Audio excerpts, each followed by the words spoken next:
खबर प्रयागराज से आ रही है। ये खबर अभी मुक्तेश्वरानंद से जुड़ी हुई है। पुलिस जल्द जाएगी वाराणसी, अभी मुक्तेश्वरानंद से करेगी पूछताछ। सूत्रों से यह पता चला है कि अभी मुक्तेश्वरानंद से पुलिस पूछताछ करेगी। वाराणसी जाकर उनसे उनके आश्रम में यौन शोषण के जो आरोप लग रहे हैं उसको लेकर उनसे पूछताछ करेगी। प्रयागराज पुलिस वाराणसी जाएगी और अभी मुक्तेश्वरानंद से ये पूछताछ करेगी कि जो आरोप लग रहे हैं वो कितने सही हैं और जो आरोप लगे हैं उनका आधार क्या है, क्योंकि अभी मुक्तेश्वरानंद रिपब्लिक भारत से बातचीत में ये बात कह चुके हैं कि ऐसा कुछ भी नहीं है, उन पर झूठे आरोप लगाए जा रहे हैं। और धर्म की ध्वजा थामने वाले एक बड़े नाम पर गंभीर आरोप लगे हैं। ज्योतिष पीठ के शंकराचार्य पद के दावेदार स्वामी अभी मुक्तेश्वरानंद अब कानून के शिकंजे में है। मामला न सिर्फ पद के दुरुपयोग का है बल्कि इसमें पॉक्सो जैसी संगीन धाराएं भी जुड़ गई हैं। क्या ये वाकई कोई बड़ी साजिश है या फिर धर्म की आड़ में चल रहे किसी काले खेल का पर्दाफाश? और अब अभी मुक्तेश्वरानंद का आगे क्या होगा, इस रिपोर्ट में देखिए।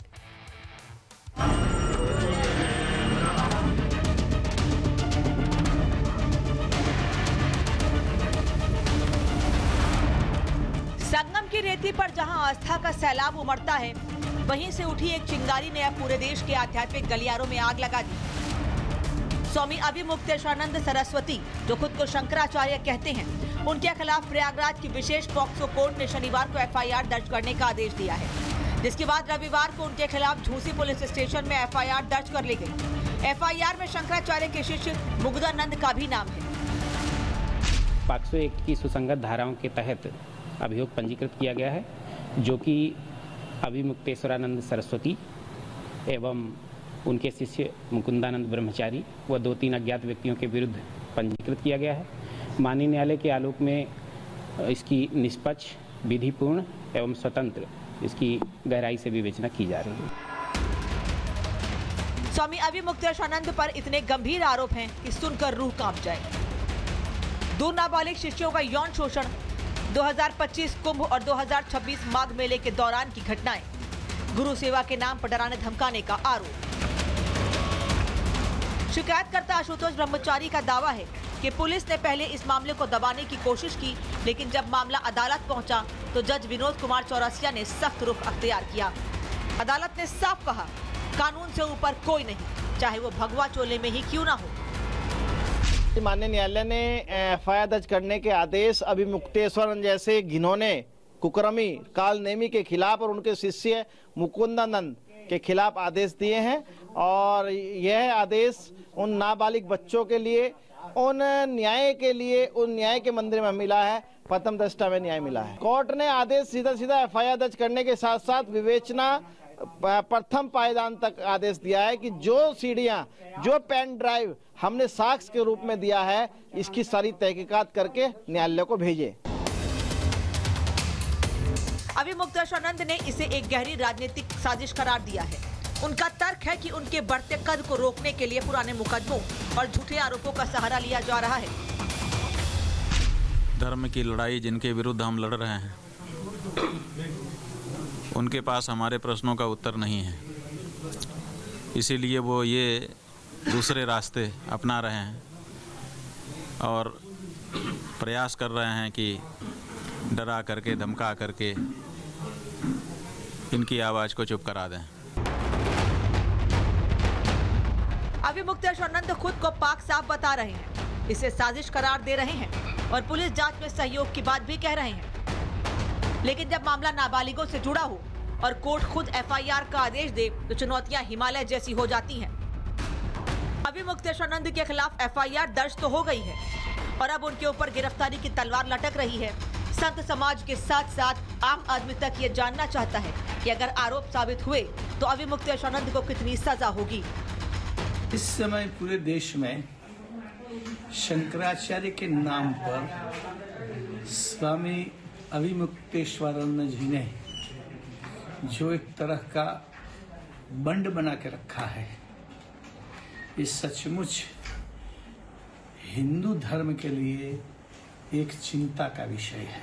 अभी मुक्तेश्वरानंद जी ने अपना माहौल इतना खराब किया हुआ है, उन्होंने अपने व्यवहार से, आचरण से, वाणी से हर तरह से संतों का अपमान किया, चाहे वो अखाड़ा से जुड़े हुए संत हों, चाहे वो दूसरे महामंडलेश्वर हों, चाहे वो जगतगुरु हों, चाहे अन्य जो संत हैं, चाहे मुख्यमंत्री के रूप में योगी आदित्यनाथ जी हों, उनके प्रति जो उन्होंने अपना व्यवहार से ये सिद्ध किया है कि वे सनातन विरोधी हैं, हिंदू विरोधी हैं, धर्म विरोधी हैं।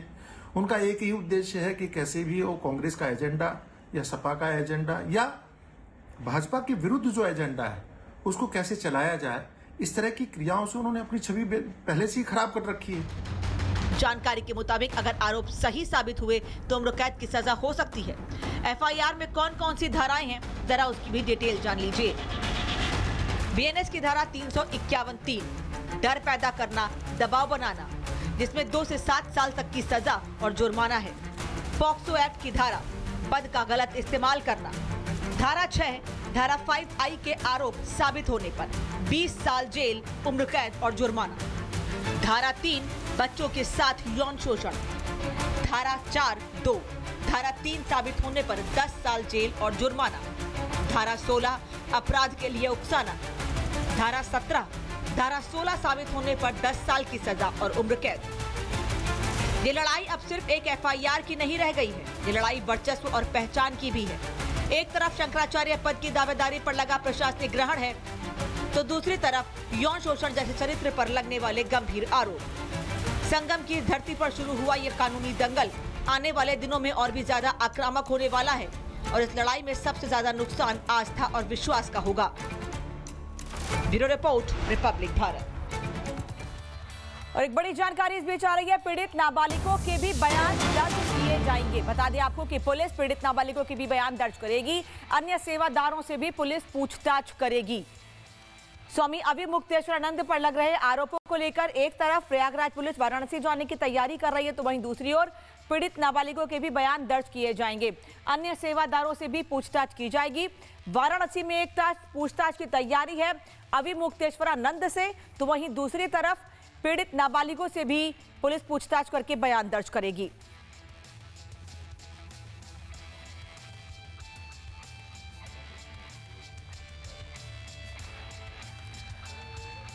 और स्वामी अविमुक्तेश्वरानंद पर केस दर्ज होने के बाद प्रयागराज से शुरू हुआ ये धर्म युद्ध अब राजनीतिक जंग में बदल गया है। अब अखिलेश यादव और आचार्य प्रमोद कृष्णम आमने सामने हैं। एक तरफ अखिलेश यादव इसे सनातन का अपमान बता रहे हैं, तो दूसरी तरफ प्रमोद कृष्णम इसे सीएम योगी को बदनाम करने की साजिश करार दे रहे हैं।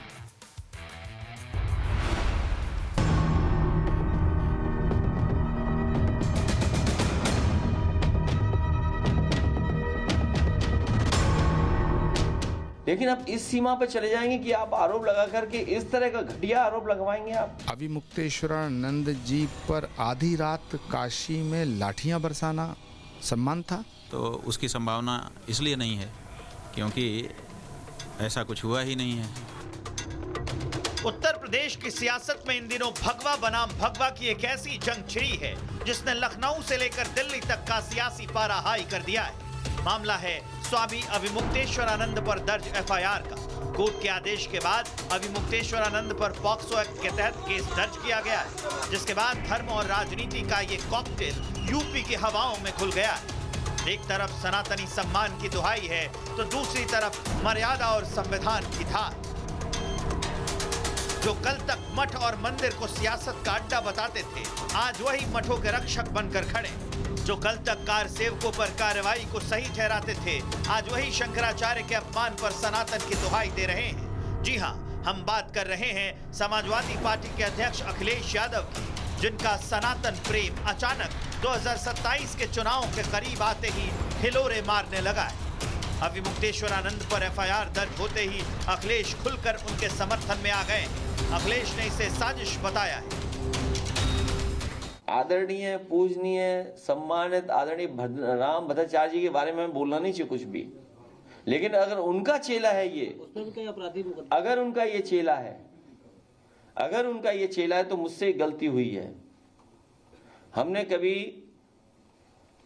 आदरणीय पूजनीय रामभद्राचार्य जी पर 420 का मुकदमा था, वो वापस लिया था।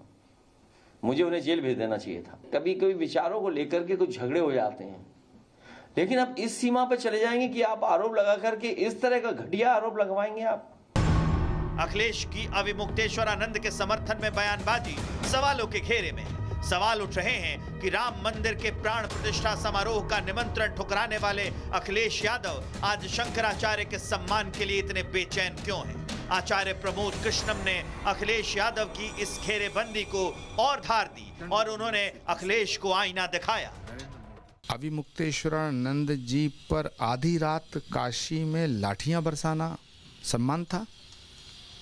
अखिलेश यादव जी अविमुक्तेश्वरानंद जी का इस्तेमाल कर रहे हैं। अखिलेश यादव जी अब रमजान का महीना चल रहा है, इबादत करें, तराबी करें, लेकिन योगी आदित्यनाथ को टारगेट करके शंकराचार्य जी का कंधा इस्तेमाल ना करें। अखिलेश के साथ साथ प्रमोद कृष्णम ने अविमुक्तेश्वरानंद पर भी निशाना साधा। कहा सीएम योगी से सबूत मांगने वाले अब खुद सवालों के घेरे में। संत की निंदा करोगे, संतों को बदनाम करोगे, तो वो भी किसी षड्यंत्र के तहत। अब अगर अविमुक्तेश्वरानंद जी जेल जाएंगे तो अखिलेश यादव और राहुल गांधी साथ नहीं जाएंगे। लेकिन अविमुक्तेश्वरानंद जी जो कर रहे थे उससे सनातन बट रहा था और भगवान नहीं चाहता कि सनातन बटे। इसी बात को योगी जी कह रहे थे, बटोगे तो कटोगे। और अविमुक्तेश्वरानंद जी जो कर रहे थे उससे सनातन बट रहा था। हालांकि इस पूरे विवाद पर अविमुक्तेश्वरानंद ने खुद सामने आकर सफाई दी और खुद को निर्दोष बताया। अविमुक्तेश्वरानंद ने एफआईआर को साजिश बताया और कहा कि जांच के बाद दूध का दूध और पानी का पानी हो जाएगा। आपके अनुसार आपने कुछ भी दे दिया, आप उसको सबूत कह सकते हैं, लेकिन जब उसकी जेन्युइननेस टेस्ट की जाएगी उसके बाद वो सबूत होना चाहिए और उसमें कुछ अपराध दिखाई देना चाहिए। तो उसकी संभावना इसलिए नहीं है क्योंकि ऐसा कुछ हुआ ही नहीं है, तो बनावटी कहानी आखिर कब तक खड़ी रहेगी। राजनीति में टाइमिंग का बड़ा महत्व होता है। अखिलेश यादव जानते हैं कि यूपी की सत्ता का रास्ता अब सिर्फ MY समीकरण से नहीं बल्कि हिंदू अस्मिता से होकर भी गुजरता है। लेकिन जनता पूछ रही है कि ये हृदय परिवर्तन वास्तविक है या फिर सत्ता पाने के लिए बदला गया एक सियासी चोला। ये विवाद अब पूरी तरह से 2027 के यूपी विधानसभा चुनावों की छाया में है। एक तरफ विपक्ष इसे बीजेपी के हिंदुत्व के चेहरे पर चोट करने के अवसर के रूप में देख रहा है, तो दूसरी तरफ सत्ता पक्ष इसे कानून और मर्यादा का सवाल बता रहा है। Bureau report, Republic Bharat.